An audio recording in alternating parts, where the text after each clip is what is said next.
Good afternoon. It's Friday the 16th of June 2023, just after 1 o'clock. Welcome to UK Column News. I'm your host, Mike Robinson. Joining me in the studio today, Patrick Henningsen. Welcome to the programme, Patrick. Great to be with you, Mike. And by video link from Damascus, we've got Vanessa. We're going to get kicked off with the indictment of Donald Trump. First ever in history, any sitting U.S. president or even former U.S. president hit with a federal indictment from the Department of Justice. In this case, it's an unusual one, Mike, because this is the front runner or the presumed Republican nominee for the 2024 presidential election. So naturally, there are accusations of election interference here.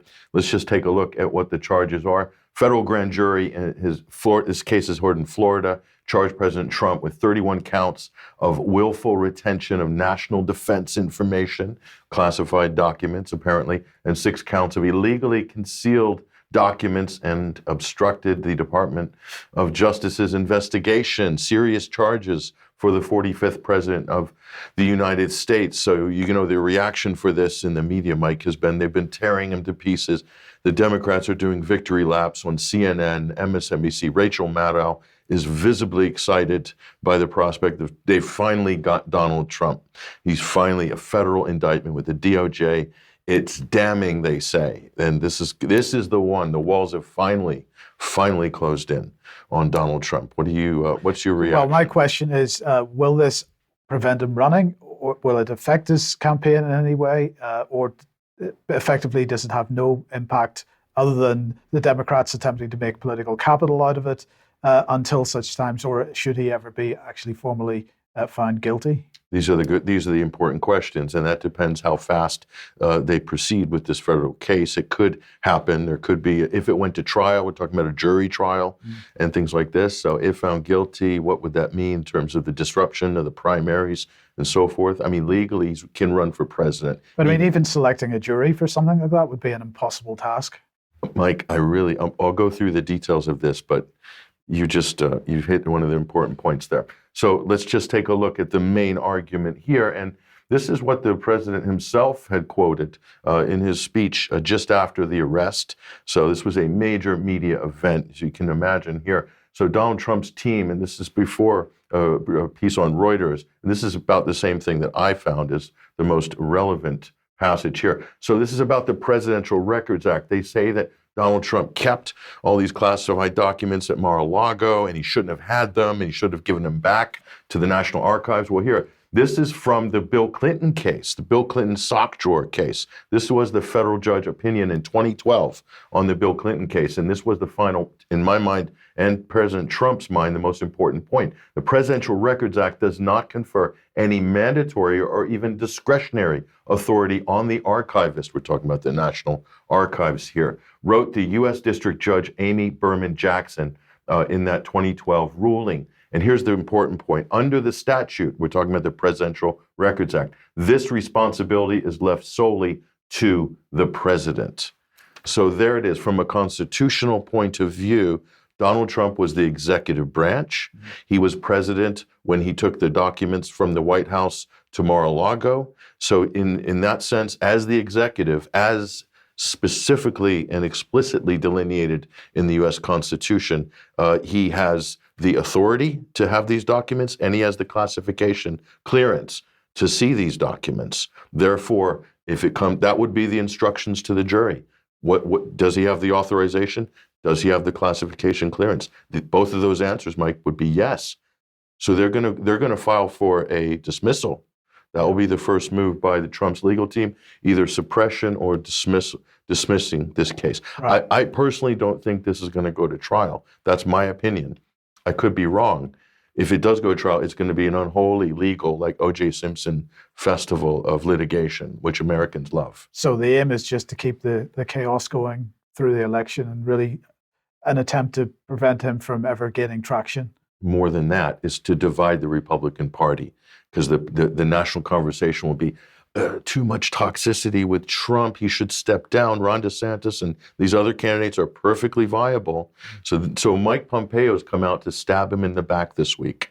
He was his most loyal acolyte, Mike Pompeo, Secretary of State, CIA director for a few minutes.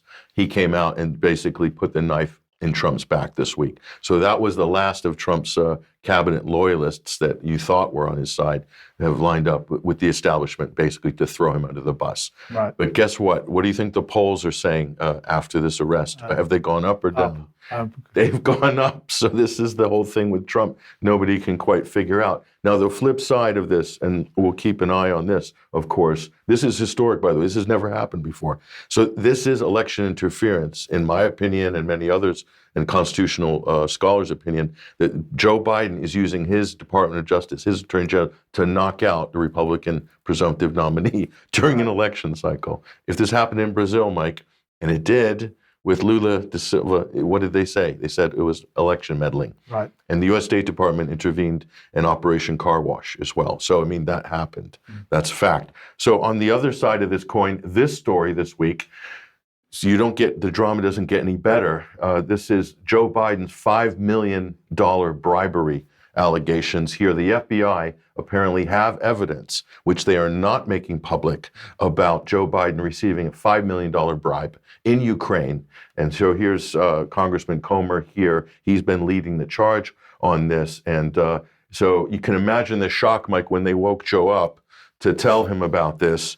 So he hasn't commented on it. He laughed when he was challenged by the press. He just chuckled as if nothing happened. So the Ted Cruz from Texas, Republican senator. Let's watch this clip here. I mean, so he's interrogating the FBI. We'll see another clip later with the same FBI assistant there. And so watch this. This is an unbelievable, dramatic exchange with Ted Cruz just laying in to the Federal Bureau of Investigation. Here we go. My office hears regularly from FBI agents and from assistant U.S. attorneys who are likewise concerned about the politicization and weaponization of the Department of Justice and the FBI, and this is profoundly damaging to the rule of law in our nation. Last month, a whistleblower brought to light the existence in the FBI of a report, an FD 1023, in which the informant alleges that President Biden and his family members engaged in a $5 million bribery scheme during his time as vice president. Deputy Director Abate, is it true that the FBI has a report making those allegations? I'm not going to comment on that, Senator. And why is that? I'm just not going to comment on information we received, investigations, or Do you owe ongoing an matters. obligation to the American people to be candid about evidence of corruption by the President of the United States? This is an area that I'm not going to get into with you, Senator. Well, I understand you don't want to, and that's why people are mad at the FBI, because you're stonewalling and covering up serious allegations of evidence of corruption from the president. Yesterday, Senator Chuck Grassley stood on the Senate floor and alleged that there are 17 recordings of this informant from Burisma, Ukrainian natural gas company. 15 of them are recordings, voice recordings of him talking to Hunter Biden. 2 of them are voice recordings of him talking to Joe Biden. Deputy Director Abate, does the FBI have 17 voice recordings laying out evidence of a bribery scheme? Senator, I would add also that we've worked with the House Oversight Committee. Yeah, this is the Senate. We're the other side of the Capitol. This is the Senate. Do you have those 17 recordings? I'm not going to comment on any investigative matters, Senator. See, that's the problem. The FBI, and I've had this conversation with Chris Wray too, this is why you are damaging the institution. The American people have a right to know whether there is serious, credible evidence that the President of the United States took a $5 million bribe. And by the way, if it's false, Chairman Durbin just rolled his eyes. If Chairman Durbin were interested in the rule of law, we would have a hearing on these allegations. But of course, the Democrats don't want a hearing on these allegations. And to be clear, if the allegations are false, you know who could disprove them? Joe Biden. He could call for this to be released publicly. But the FBI is stonewalling. So pretty damning accusations there. And this is why the FBI, people are calling for the defunding of the FBI. This is the deep state, as clear as day right here. So they're protecting the establishment, protecting the president from an actual scandal. Think of all the hearings, the Mueller Russiagate hearings and all that, where they came up with nothing. And here you have evidence, which will corroborate some of this in a minute.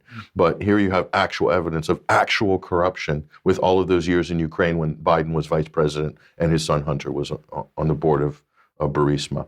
So, and totally stonewalling by the FBI. So Right. Incredible.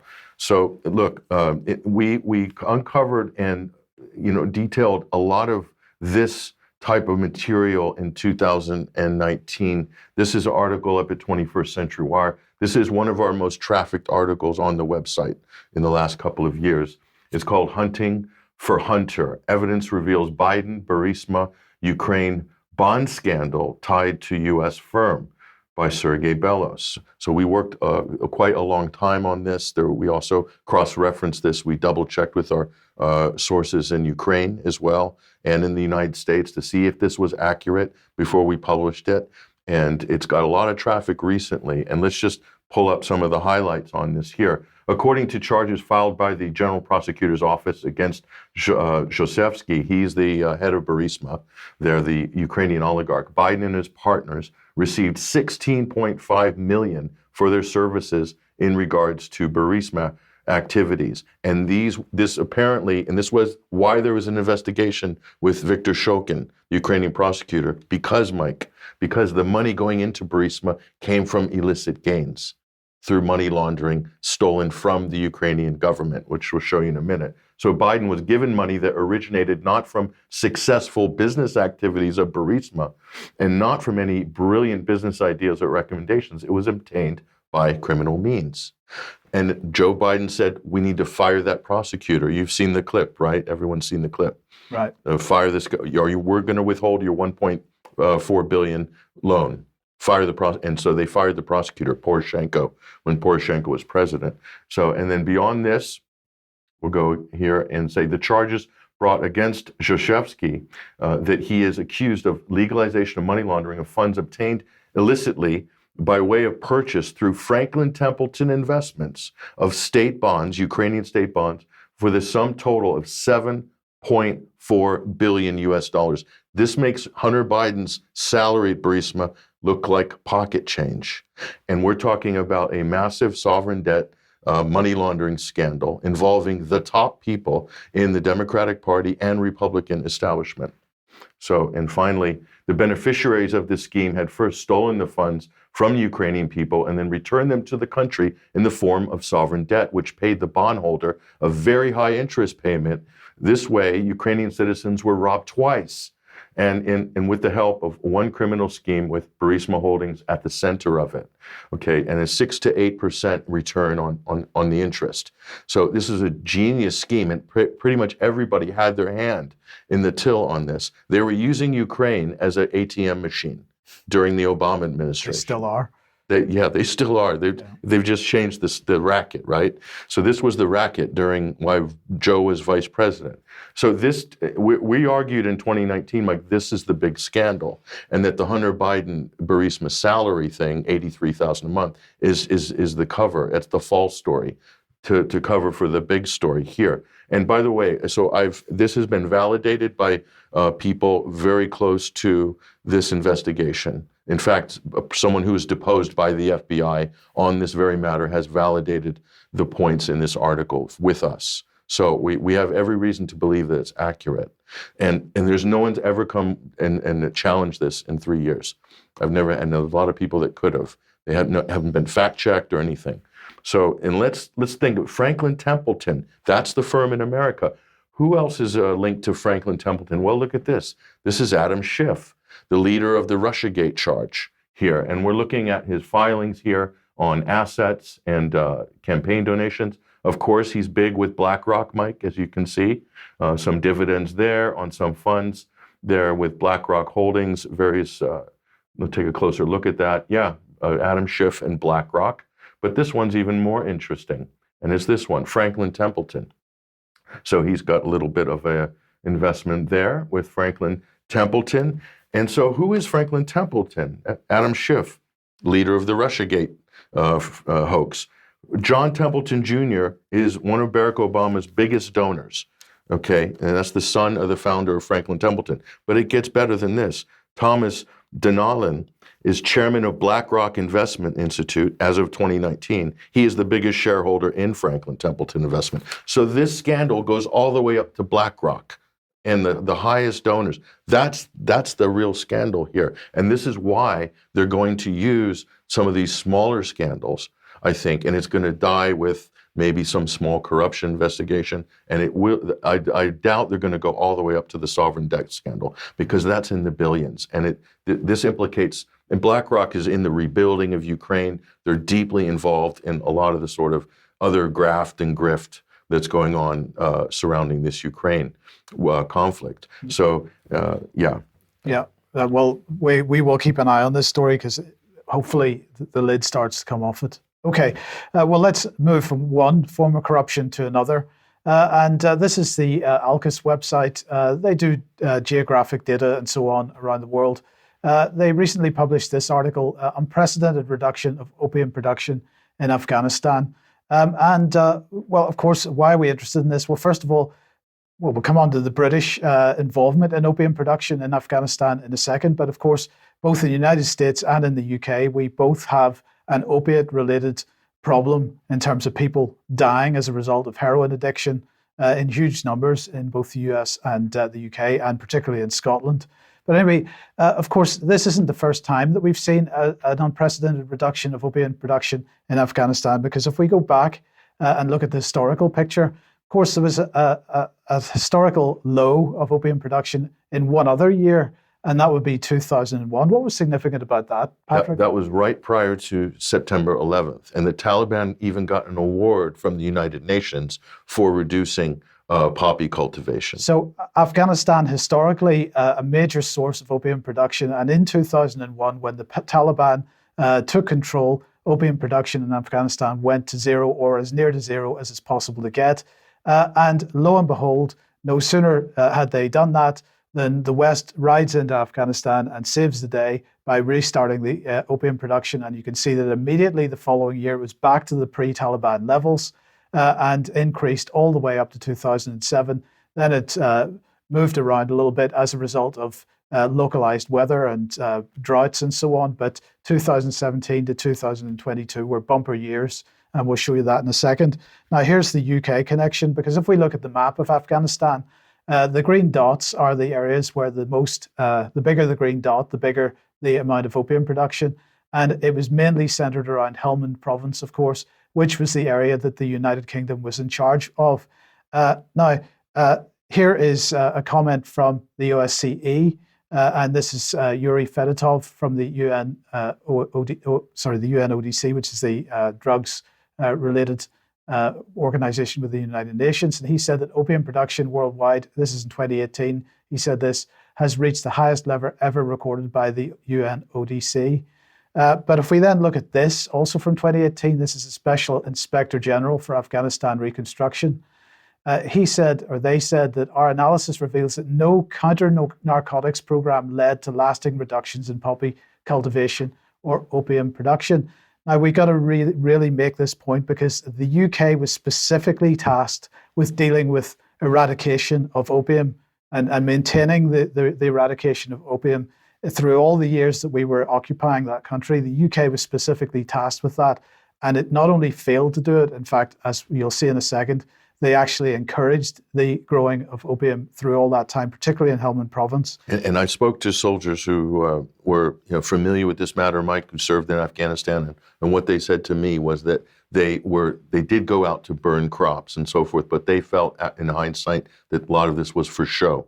And other American soldiers I spoke to said that it could have been a possibility of if this farm wasn't paying its protection money or wasn't giving the U.S. or NATO a cut or whoever, that this was the speculation that they were the ones who got burned in the kind of symbolic poppy eradication photo op. Basically, there was symbolic eradication, and all the way through every year the United Nations publishes its World Drug Report, and they always commented on the eradication, very low levels, merely the cost of doing business, Patrick. But huge press coverage whenever they did it. Of course, yeah. But let's look at this, because this is a memo, a quote from a memo that was released by WikiLeaks in 2010. And the memo was written in 2007. It was written by John Walters, who's from the US Office for Drug Control Policy. And he's saying this. So first of all, confidential, not to be seen by foreigners. Walters met with the Commander International Security Assistance Force, General McNeil in Kabul, and separately with Major General Van Loon in Kandahar. McNeil told Walters there'd been a lot of action in counter-narcotics, but little progress. And he was particularly dismayed by the British effort. They had made a mess of things in Helmand. This is how he was interpreting it. I'm going to suggest there's other ways to interpret it, but this is how he was interpreting it. Their tactics were wrong, and the deal that London cut on Musa Kala had failed. We'll come on to that in a second. That agreement opened the door to narco traffickers in the area, and now it's impossible to tell the difference between the traffickers and the insurgents. The British could do a lot more, he said, and should, because they've the biggest stake. So the Musa Kala deal mentioned in that memo was an agreement with the Taliban. So the Taliban, during the conflict, once we were actually in the country, the Taliban did dip their fingers into the opium pie because, of course, they're normal. They were raising money that way. So they weren't entirely clean on this. But the Musa Kala deal was an agreement with the Taliban that British troops would pull out of key drug trafficking centre of Musa Kala in Helmand. And in return, the Taliban agreed not to attack international security assistance forces in the region. But as the memo says, the result of that was that the drug traffickers went straight in. I also want to highlight this quote from an Afghani MP, Nazimeh Niazi, who said that as long as foreign forces, and she was talking mainly about the British at the time, are present in Afghanistan, the cultivation, production and trafficking of drugs will continue in the country.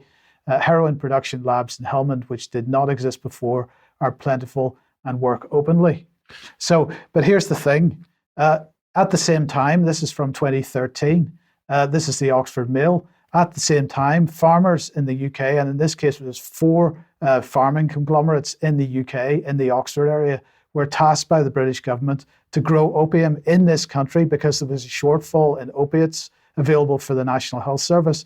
So what that demonstrates is that the opium production that was being permitted by the UK and encouraged by the UK in Afghanistan was in fact specifically for the illicit drugs market, because we could have used that opium, we could have paid the farmers in Afghanistan for opiates for health service use across the world. But instead, no, we chose to grow opium in the UK to meet that shortfall. And so anyway, But let me just one more comment. Yeah. So other provinces, Mike, and I spoke to a paramount chief years ago when I did a documentary on this very subject, and he said that their Loya Jirga style of government before, some of the provinces voted no poppy cultivation among all the chiefs of the different tribes, Right. Pashtuni tribes. And he said that they made the switch to onions and other sort of cash crops rather than opium. And he said this was done completely without any Western negotiations, without any UN or NATO involvement. They did it themselves. But after the invasion of Afghanistan, it also destroyed the Loya Jirga system, their system of governance in a way.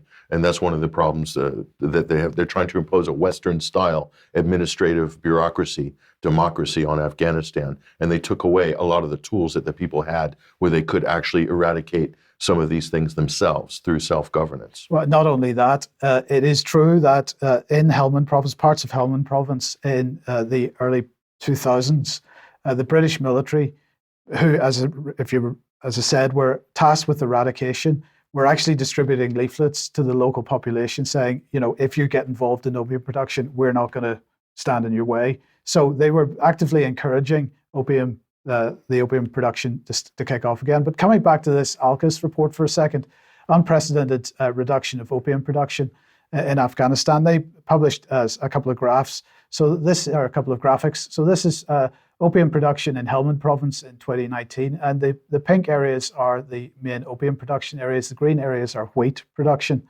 And you can see that there's other stuff there, like orchards and vineyards and so on. But as you can see, it actually grew in 2020. It was even bigger in 2022. But by 2023, this is the picture now. So it's completely gone in the matter of a year since the withdrawal of the UK and the US from Afghanistan. Opium poppy production has completely gone. So what has the reaction been in the West?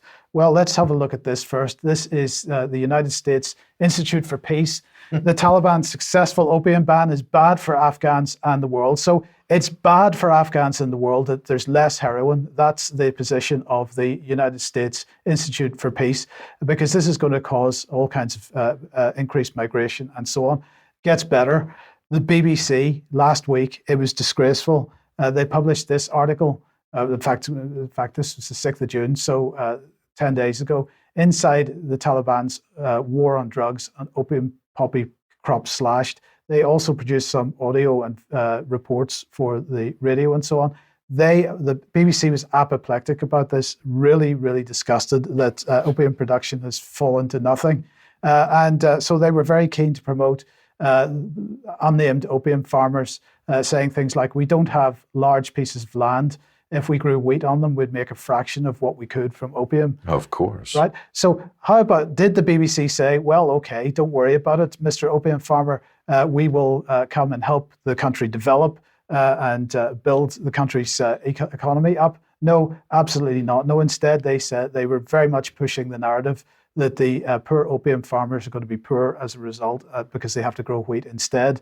I think we should send the EU in, Mike, and do common agricultural policy subsidies. How about that? Well, quite possibly. And I'll just show this because this quote was from certainly 2010 or so. Opium is money. Why should we waste time growing wheat was the message that was coming out of Afghanistan at that time. But I thought this was the best quote ever. So let's put this on screen. This quote is from the BBC. The heroin industry is perhaps the purest example of capitalism on the planet. Now, that came from an article entitled, if anybody wants to look it up, it's in the first 2 or 3 paragraphs. That came from an article called, hold on to your hats, folks, because you're going to wet yourselves, What the Heroin Industry Can Teach Us About Solar Power. Oh, my God. Right? And this is by the Chief Environment Correspondent, Justin Rowlett, and it was published in July 2020, if anybody wants to find that. But the heroin industry is perhaps the purest example of capitalism on the planet. That's the message that the BBC wants you to have. So for 20 years, Mike, we've been getting skull plugged by the mainstream media saying the Taliban wants to, they're using opium to fund the terrorism, and that's why we're occupying, and we need to domesticate these savages because they're putting heroin on our streets. That was the narrative for 20 years. And now the Taliban are in, the opium's getting shut down, and then they're all throwing a fit. Yes. Unbelievable. Yes. I don't know what to say about this. Vanessa, I'd just be very interested. I don't know if you've got any thoughts on this, but I'm very interested to see whether you have. Well, I mean, my first thought is that the latest tranche of sanctions that have been levied on Syria on top of all the other multiple layers of economic pressure have been for the production of Captagon. Which was introduced to Libya, introduced to Syria at the beginning of the regime change war by the West. And here they are. Nobody is denying that there is potential for some drug production going on. But why? Because in a war, black markets kick off. And because that's the only way to bring in any kind of revenue. But the incredible thing is the hypocrisy, and actually the whole program today, I think, is focused on Western projection and hypocrisy. Yes. Maybe that's why the Adam Smith Institute is so active there in Syria, Vanessa, because they're all about promoting free market enterprise. And what's more free market than illicit narcotics, says the BBC and others. BBC, yeah. Fantastic. Anyway, let's move on to Ukraine then, Patrick. What's the latest? So let's just look at some of the updates here. Well, just to follow on from where we were last week, the counteroffensive is underway here. And so we've got Ukraine, along with NATO, U.S., and Britain, versus Russia. Let's take a look at this. You've probably seen these reports, Mike, over the last 48 hours. Major missile strikes in Odessa. So Odessa, down on the southern coast of the Black Sea, this is seen as one of the most strategic points that will end up possibly deciding, the end of the conflict in whatever shape it comes. So massive cruise missile strikes there. Russia's vowing to hit, quote, decision-making centers. And there are quite a few of those apparently in Odessa, and this is where they're launching attacks on Crimea. So in terms of Russia's security, this is a big priority. Now, we talked about the Kharkovka Dam last week and in previous reports. There is some harrowing footage of what was found at the bottom of that. I wish we could show that. We'd have time to get it into the program. But they found, Mike, from actual Nazi soldiers, helmets and skulls from World War II when the reservoir drained. I mean, Oh, really? Unbelievable. I mean, it's like something out of a film. But let's take a look at the hardware losses here. We talked about some of the losses last week. Now, this is from Rybar. Let's take a closer look at this. This is just during the first days, Mike, of the counteroffensive. 101 vehicles. This is based on open source data, looking and counting from different video reports and camera shots that were available here. So you're talking about massive amounts of tanks, their armored vehicles, Bradleys, MRAPs, Leopard 2 tanks, pretty much everything that the West has been shipping over there has been turned into scrap metal in Ukraine. So the losses are substantial. Russian MOD is putting dead soldiers on the Ukrainian side, Mike. Latest report, they're putting it at above 9,000. Now, this is just in the last, 10 days, 10 days or so. So, and Russia's also estimating 10 to 1. For every one Russian soldier that's killed, 10 Ukrainians are. So we talked about some of the numbers last week. They're pretty shocking, and it continues to look really bad.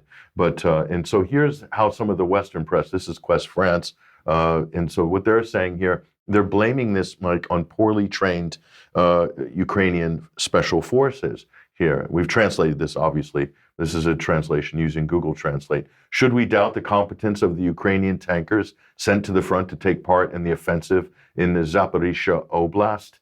Should we put the heavy losses recorded at the end of last week on the inexperience of the crews? Certainly well-equipped and well-trained, but not seasoned. 15 Ukrainian tanks destroyed or damaged in south of Zaporizhzhia could bear witness to this. So, well, I mean, the point there is, as Brian was making on Wednesday, is they may be well trained, but what are they well trained in? Because of course, the people that are doing the training have no direct experience of this type of warfare. So they may be well trained, but they're well trained in getting killed is pretty much how it seems. So they're getting textbook training, right? Yes. By NATO trainers. Right. But these NATO trainers have zero experience in combined warfare combat. Right. In fact, the Ukrainian conscripts have more experience than the NATO troops do. But hey, that might not mean anything. So a lot of these tanks, Mike, are showing up, these Leopard tanks that were said to be game changers. They're appearing as scrap metal war porn videos all over the internet. So guess, Mike, who's going to come to the rescue to backfill the European tank stocks? Well, lo and behold, here's the Times of Israel. Israel plans to sell the vaunted Merkava tank to 2 countries, including one in Europe. So Israel claims they're going to come to the rescue here and save Europe. So let's just take a look at the performance of the Merkava tank. I have some highlights here. These are from 2006.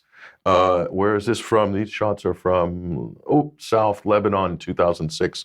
So as what Hezbollah did to the Merkava tanks last time they saw any real combat. I'm just going to say, Mike, that what Russia is putting up in terms of artillery and Lancet drones and so forth is a lot more substantial than what Hezbollah had in 2006. So I don't think the Israeli tanks are going to fare much better than the Leopard 2s and the other German and NATO scrap metal models. So that's what's going on there. So Israel's getting in, not to arm Ukraine, but to backfill Europe on the tank stock. So NATO has been really pushing this. We need to stay, Mike, to the long haul. Like, we need to go as long as it takes. So they're releasing some incredible propaganda videos. I don't know if you've seen any of these, but they're pretty shocking. This one, so we're not at war directly with Russia, right? That's what they're saying. But watch this video and tell me if this video is saying that or not. Go ahead and roll this. We will continue to support Ukraine for as long as it takes. We will not back down.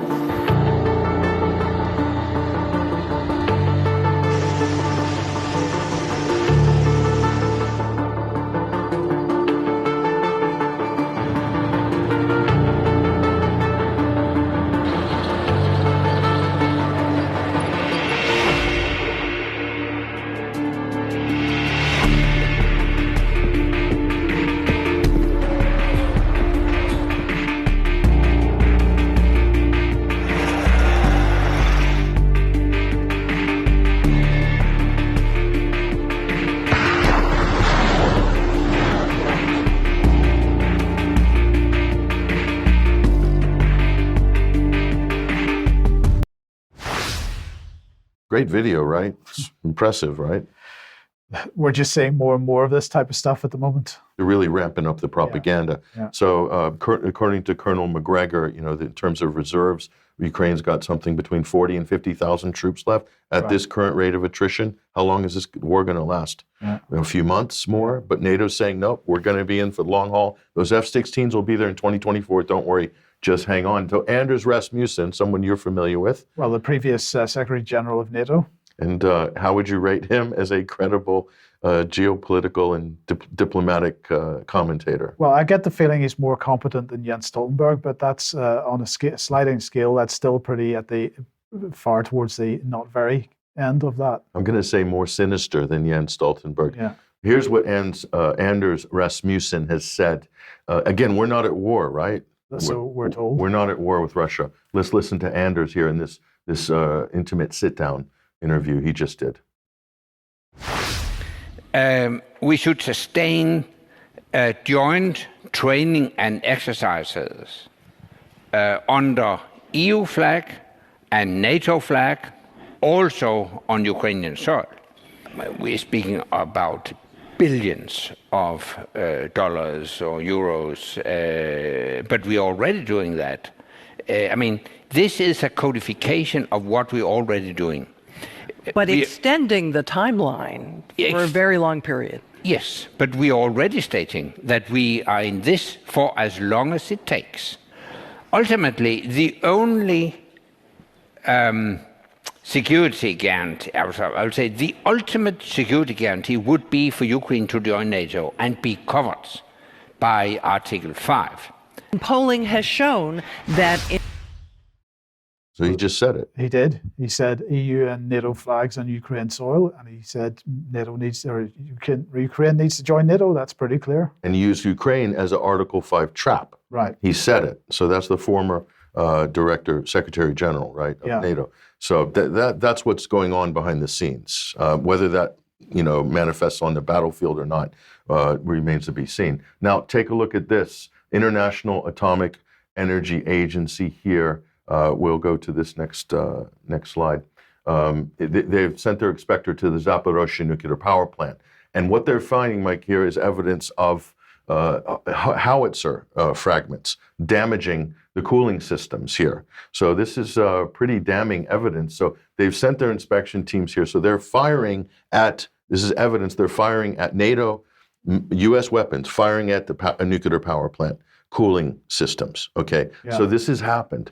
So why is this important? Because if NATO's looking for an entree into Ukraine, it would be an international incident of concern that would affect a Chernobyl-type alarm that would affect the international community. I think that's why there's so much focus with the counteroffensive by NATO around Zaporozhye to create an incident where they're going to say, even they'll pull the Chinese in, they'll pull everybody and say, we need international peacekeepers to stop a future Chernobyl-type situation. God forbid if a dirty bomb goes off or if some other incident happens, okay? But once you start bringing in international forces like that, whether it's under a peacekeeping banner or not, this becomes a very dangerous situation very quickly. It is, but the idea from NATO is to freeze the conflict along the existing lines and to be able to save Odessa, for instance, and keep that into Ukrainian or Western hands.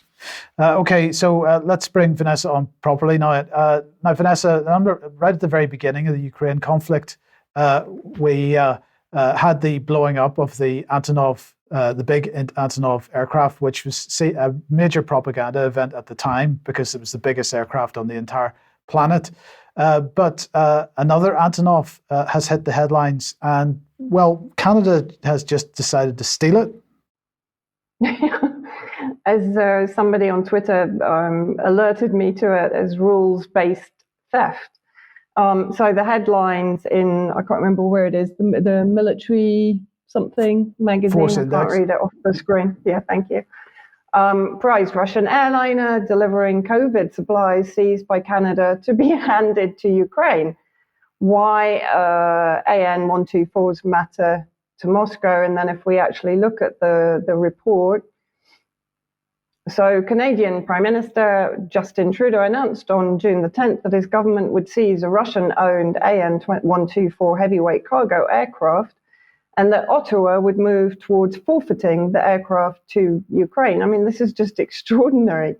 The statement was made as Trudeau, whose government has been a leading supporter of the Ukrainian war effort since 2014. Interesting that they say since 2014. So are they accepting that the war started in 2014 with the US orchestrated coup? He made a surprise visit to Kiev. Owned by the Russian air carrier Volga Dnepr Airlines, the AN-124 aircraft in question had been chartered by the Canadian government and landed in Toronto on February the 27th, 2022, carrying rapid tests for COVID-19 from China. So effectively, it was on I guess you could call it a humanitarian mission. The seizure represents the latest by Western countries targeting Russian assets, with assets frozen by some estimates amounting to over 600 billion from both the state and private Russian firms and citizens. The bulk of these assets are expected to be appropriated by Western states, which will help to cover the costs of the Western world's tremendous investments in the Ukrainian war effort. So effectively what that means is they're stealing Russian equipment in order to pay for the war that they're waging against Russia in Ukraine. Yes, incredible. Now let's move on to a disturbing story here. First of all, another propaganda piece. This is a little bit of video from the Foreign, Commonwealth and Development Office that they put out a couple of days ago. And it's pushing again this narrative that Russia is stealing children in Ukraine. Let's have a look at this. Over 19,000 Ukrainian children have been taken from their families and homes by Russian forces. Many have been transported to a network of re-education camps. One camp identified is 3,900 miles from Ukraine in Russia's far east. Once there, they are subjected to a targeted pro-Russian re-education program aimed at destroying their Ukrainian identity. These children must be returned. So that little piece of propaganda from the Foreign Office, the information for that came from the Yale School of Public Health in the United States. It was a report published in February of this year. It came under the auspices of the Humanitarian Research Lab at Yale School of Public Health and was part of the State Department-funded Conflict Observatory program. So there's nothing in that that can be seen as being objective or anything. But now, my first point here is that if we look, the story is these children are being taken out of Ukraine into re-education camps where they're having the culture re-educated out of them so they forget about their Ukrainian culture and become Russians. So let's contrast that with what Vladimir Saldo here, who's the Russian governor from the Russian government of Kherson, said just a couple of days ago. He's talking about language. He's saying that everyone has the right to free choice of language and communication, upbringing, culture, and art, safeguarding people's cultural, spiritual, and historical values. This was at the time that he was announcing that schools could consider 3 languages as being official languages, and they could choose which language they wanted to use. They could choose Russian for sure, but they could just as equally choose Ukrainian, and the other one was a Tatar language. Sorry. So is that a group or a country which is or an oblast which is destroying Ukrainian culture? Well, no, absolutely not. And then we got to take this into account. The Russian Education Ministry announcing that students in the 4 newly joined regions, Donetsk, Lugansk, Kherson, and Zaporozhye, can study Ukrainian in schools, either their native language or as an additional course. Also, a new Ukrainian language textbook was produced for elementary school level. Again, is that the culture of Ukraine being squashed under Russian governorship? Well, clearly, look, beyond this, Mike, the Gray Zone, Jeremy Lafredo, a journalist with the Gray Zone, debunked this idea that these children were being abducted. They were taken, many of the ones they're counting in that report you've cited from Yale, are being taken out of the conflict zones by their families to go to music school or kind of summer camp to avoid being in the firing line. Right, precisely. And so it's been totally debunked. So just beyond the broader cultural issue that you're talking about, the linguistic issue, right? There's no credibility at all in these accusations. So on one hand, the West is alleging that Russia is stealing children to educate them. On the other hand, the Russians are alleging that the Ukrainians are stealing children to steal their organs. And this is from TASS. Ukraine ready to pay West in people's organs for military assistance. And that's the Foreign Ministry spokeswoman, Maria Zakharova, talking about this. Now, my first question was, well, is there any evidence, in fact, that Ukraine has been involved in organ trafficking over the years? And actually, we can go back many, many years on this. So this is the European Court of Human Rights, effectively, saying the case of the missing children, lost babies and corpses without organs fuel allegations of trafficking in body parts in Ukraine. This has been, that was published 14 years ago. This has been going on for decades in Ukraine. So Vanessa, but this is a problem that happens in war zones, and the same type of situation has happened in Syria and Libya. Right, not only in Syria and Libya, and it's known as the red market. It's known as one of the most lucrative harvests of war. And of course, going back to Kosovo, Pristina, 1999, when the KLA, Albanian warlords and Al-Qaeda were cross-border trafficking predominantly Serbs and predominantly children. And the same elements who were involved then are setting up organizations that are backing the Ukrainians in Kiev.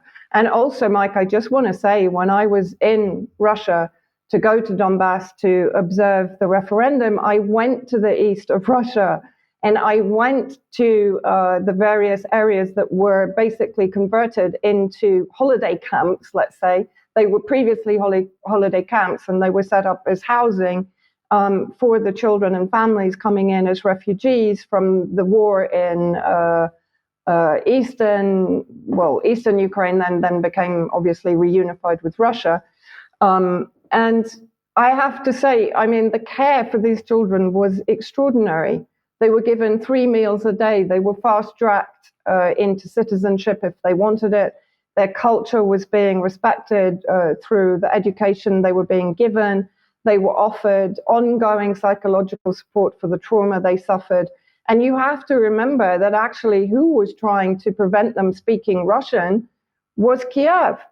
Basically, the Russian language was being eradicated from school. So who was eradicating their culture in Ukraine? It was Kiev with NATO backing.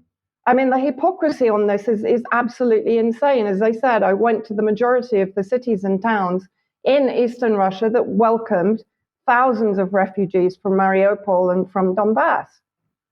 So I saw firsthand how these children and families were being treated.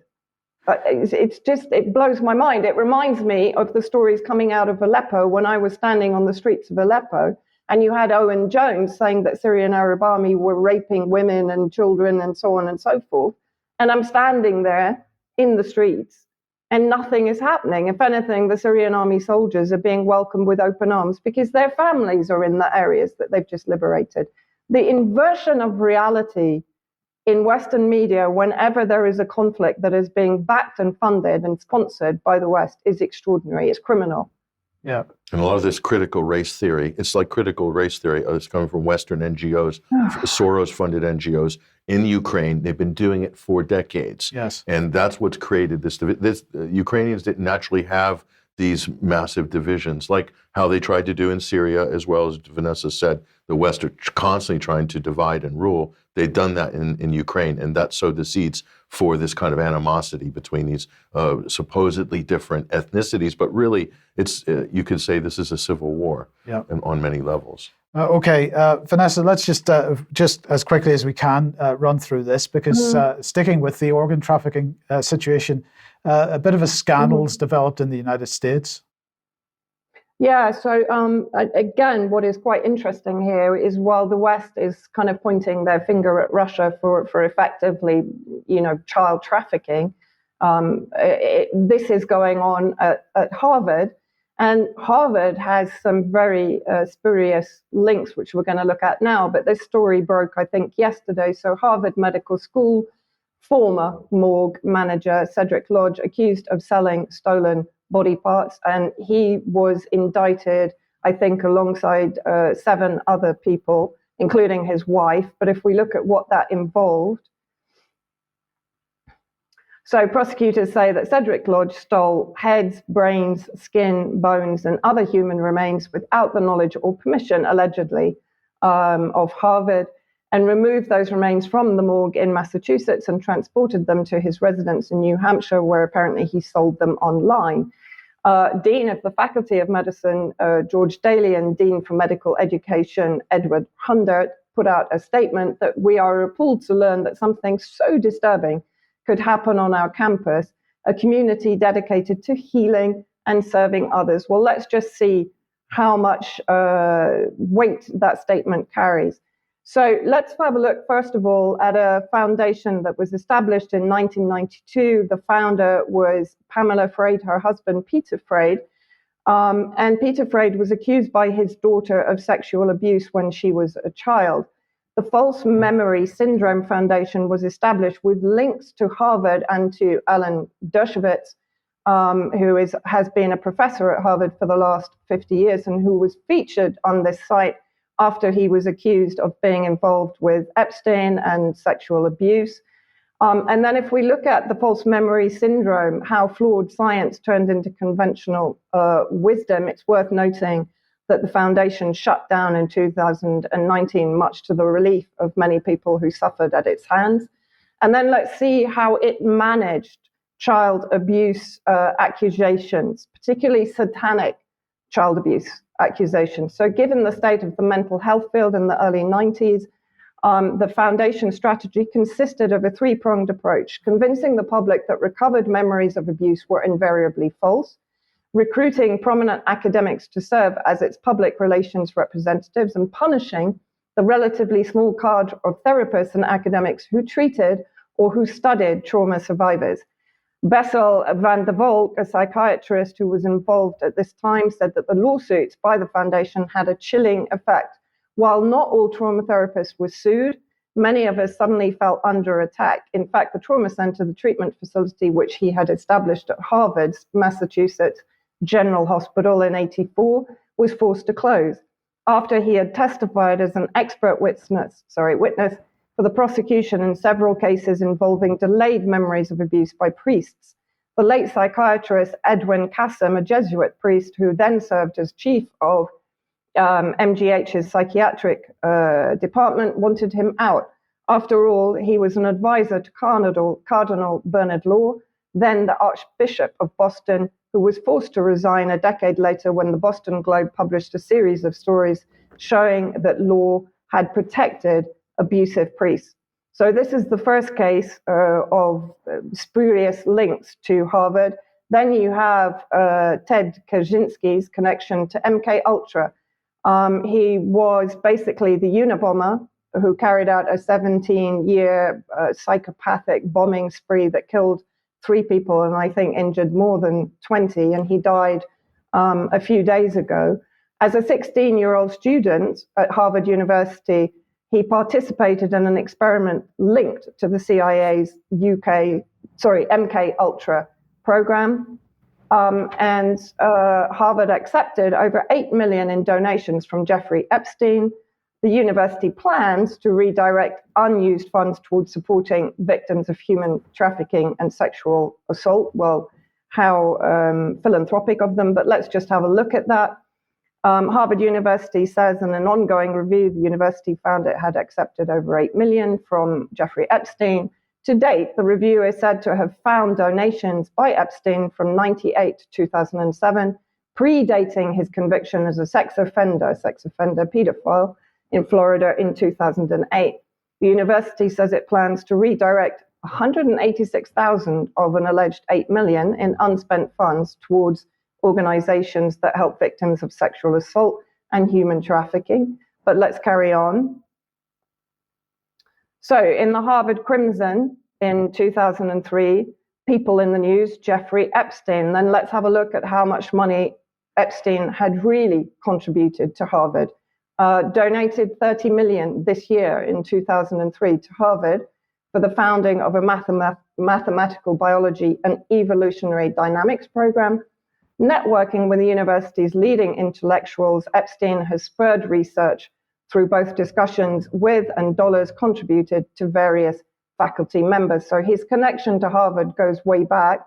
And of course, Dershowitz was the lawyer who sprung Epstein on the sweetheart plea and had his sentence severely reduced. I would recommend two books. First of all, Whitney Webb's book on Epstein, and this is one of her articles from the book, Leslie Wexner's Young Global Leaders, and that talks about Epstein's connections to Harvard. And I would also recommend, I didn't put a slide for it, but Stephen Kinzer's The Chief Poisoner, which talks about MK Ultra and the inclusion of Nazi Sidney Gottlieb and also Japanese torture experts to perfect the MK Ultra project. Another connection to Harvard, Microsoft's Bill Gates funding Harvard scientists who plan to spray particles in the atmosphere to dim the sun. So Gates, again, has long-standing connections to Harvard. If you go to the Bill and Melinda Gates grant section on their website, you will see it goes back to 2008, pneumonia and pandemic preparedness, gender equality, global policy and advocacy, public awareness analysis, etc. You can go through all of them. There are, I think, more than 400 grants that have been given to Harvard. So quite extraordinary, in my view, this organ trafficking project. I think this guy, Cedric Lodge, is a fool guy. I would be very, let's say, sure in speculation to say that there is more behind this, that he is the front guy for this, that quite possibly more was going on that is being admitted.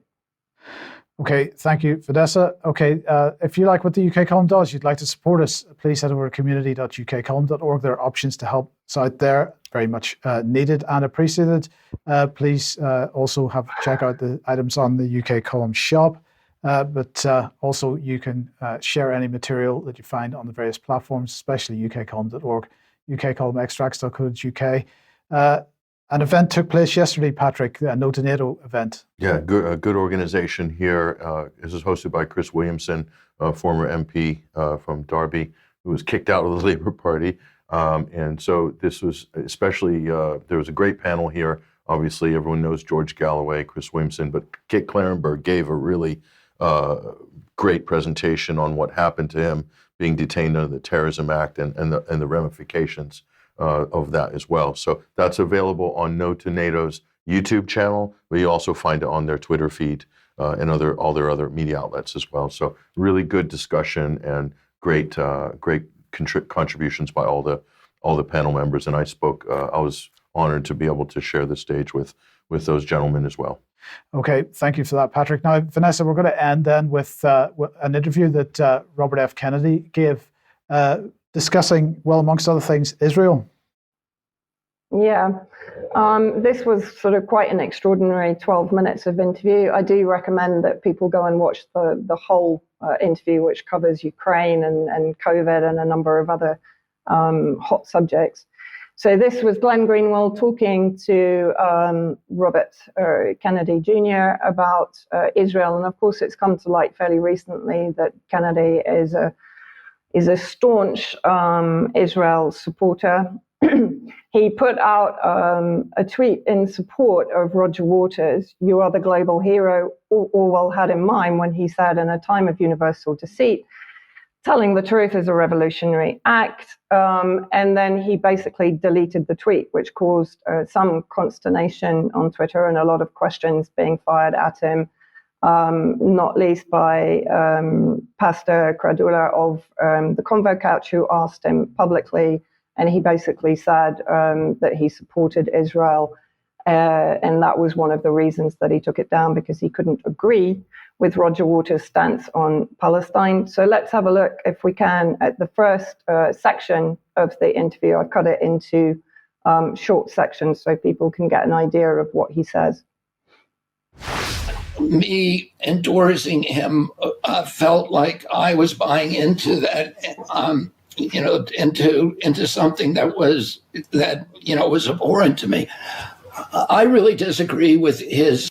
I think Roger, like many critics of Israel, first of all, people who criticize Israeli policy should not be characterized as anti-Semitic.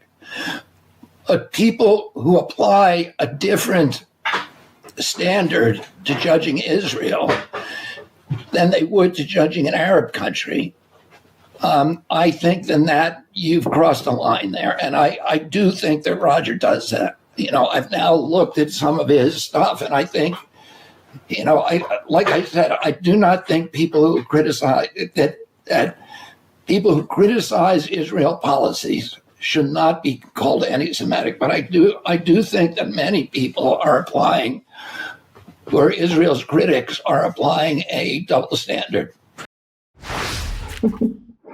Well, look, I want to, Vanessa, I want to keep the majority of the conversation on this to extra. But I mean, the first point there is applying a different standard. But Israel is supposed to be the democratic nation within the Middle East, so it's setting a different standard for itself first, isn't it? Well, hang on. Let's have a look at this double standard. Iraq was obliterated in the Second Gulf War on the basis of having weapons of mass destruction. Israel has weapons of mass destruction. Israel bombed in 1981 the Osirak nuclear Iraq. I mean, this is quite extraordinary. Double standards. The double standards apply to Israel consistently when Israel commits ongoing crimes against Palestinians and against sovereign nations, the bombing of Syria being one example, of course. But anyway, let's look at the very next short clip. Into Israel, I visited specifically Palestinian settlements within Israel and in, however you want to call it, West Bank or Judea and Samaria. I've been visited, I've spoken with government officials. Did he really just say Palestinian settlements in Israel? Am I still here? Yeah, you're still there. Yes, he did. Oh, sorry. I mean, this is quite extraordinary. In fact, having watched this video, I have to say that this is probably one of the most pro-Zionist, blatantly pro-Zionist presidential candidates that I have ever witnessed. I mean, even Erwin Kotler, who is a rabid pro-Zionist in Canada, would describe Israeli settlements as disputed territories. But here he's describing them as Palestinian settlements in Israel. Quite extraordinary sort of inversion of reality there. But let's look at the next section. Israel is a democracy, but it's a flawed democracy, just like the United States. But if I was a dissident Arab Palestinian, would I rather be a dissident in Israel or in Saudi Arabia or Oman or Qatar or any other Arab nation? If you're a dissident, you get up in the middle of the public square and denounce the government. Where would you rather be? You'd rather be in Israel. It's the only place you're not going to get in trouble. So I guess Shireen Abu Akleh getting shot through the head is his idea of if you're a dissident, you're safe in Israel. Let's look at the next clip, bearing in mind I have more to say, but we'll say it, as you said, in extra. If you live in any of these other countries, and you're gay, for example, you can be killed for that. Israel is the only place where you have freedom. If you're a transvestite, if you have other kind of dissident views, you'd much rather be in Israel than any other place. I get that argument, but go ahead. You can finish. All right, well, I just wanted to ask you because Israel, and we need to have the same standard for judging Israel as we judge other Arab countries. We should, and Israel is going into the West Bank and killing children. Is never doing that deliberately. Never. And nobody has ever said it is. Well, a lot of people have said it. A lot of people have said it is. But let me just ask you, because I just want to focus in all of those other countries, it is the deliberate policy of those countries to attack and target civilians. Okay. This is, for me, the most extraordinary clip. I mean, Kennedy has just effectively denied the ethnic cleansing of Palestine that started back in 1948. So Rachel Corrie was not killed deliberately. Shireen Abu Akleh was not killed deliberately. 2,200 people in Gaza were not killed deliberately in 2014. Tom Herndl was not killed deliberately. 78 Palestinians were not killed deliberately since the start of 2023, including 14 children. But if you're a transvestite or you're gay, you're okay in Israel. Anyway, next clip. Is your argument for why we should send so much money to Israel but not to Ukraine? Well, I mean, historically, that argument has been that Israel is a model democracy in the Mideast. It's the only democracy in the Mideast, and as a democracy, it's a model for peacekeeping. There's never been a time in history when a democracy has gone to war with another democracy. So I think our policy in the United States should be to support the growth of democracies around the world. That was the argument for going into invading Iraq. We're going to spread democracy in the Middle East. That's the argument for supporting the Ukrainians, which is the Ukrainians are a democracy and Russia's an autocracy. There's a difference, and Glenn, I agree with you, and I think I do think there's a difference between what we did in Iraq, which is imposing a U.S. system, which I don't think was really democracy at the point of a gun, and going in a preemptive war, which we've never done in our history, on a pretext in which we lied to the American public about weapons of mass destruction and our policy of assisting an existing democracy in the Mideast that has had a long relationship with our country and long and supportive relationship with our country. But, I think you raised some important points. I think it probably, at this point in history, Israel is much better able to take care of itself than it was in the past.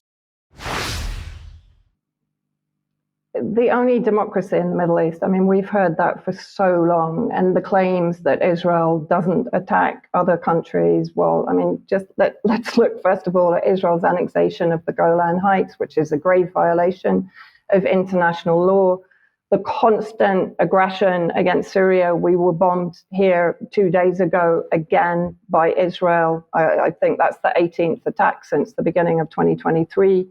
Kennedy will not comment on whether he condemns Israel's aggression against Syria, but also aggression, obviously, in the past against Jordan, against Lebanon, the invasion of Lebanon, against Egypt. And yes, we should apply the same standards to Israel. Israel should be brought to justice for the crimes it has committed against the Palestinians for more than 75 years. He's absolutely right, but I don't think that's what he meant. So anyway, I just wanted to play out one. Well, look, Vanessa, we really are over time at the moment. Sorry. So if you don't mind, we'll keep that one for extra. Did you just want to end on this? Yeah, I mean, this was interesting. There were quite a few threads being thrown around Twitter following the interview, and this was by Sam Husseini, who is, for me, a respected analyst, Middle Eastern analyst. I recommend everyone follow him. So he came up with an interesting idea. He said Glenn's questions were moderate. Kennedy's answers came off like incoherent propaganda. I would also say Kennedy looked very uncomfortable, like if Netanyahu were drunk. Arabs want to kill all Jews. No one ever claims Israel kills Palestinians intentionally. It comes off like a purpose of his campaign is to divide people skeptical of COVID propaganda from serious critics of US-Israeli access. I would say what he did in that interview was effectively disappear Palestinians. Syrians don't matter, and foreign policy is kind of second tier to US policy. It was a bit of a train wreck of an interview, quite honestly. Yeah. Okay. 30 seconds, if you could. Oh, thank you. No, the point is Robert F. Kennedy. He's entered the U.S. presidential election, and he has been set upon by the Israeli lobby. There's some videos on social media where he is with high-profile race hustling rabbi that is infamous. I won't mention his name because I can't pronounce it. But so they've gotten a hold of the Kennedy campaign on the Israeli-Palestine issue, and they will not let go. So he is basically handcuffed now on all things like foreign policy related. He's talking incoherently. He's employing logical fallacies of false equivalency. Yeah. He's completely out of his depth of being able to manage this. And that's what happens when the lobby gets you by the neck. And this is going to continue to distort all of his answers on these issues. Well, we're going to have much more to say on that in a couple of minutes in Extra if you're a UK column member. But so please join us if you could. But other than that, if you're not able to, have a great weekend. We'll see you on Monday. Have a great one. Bye-bye.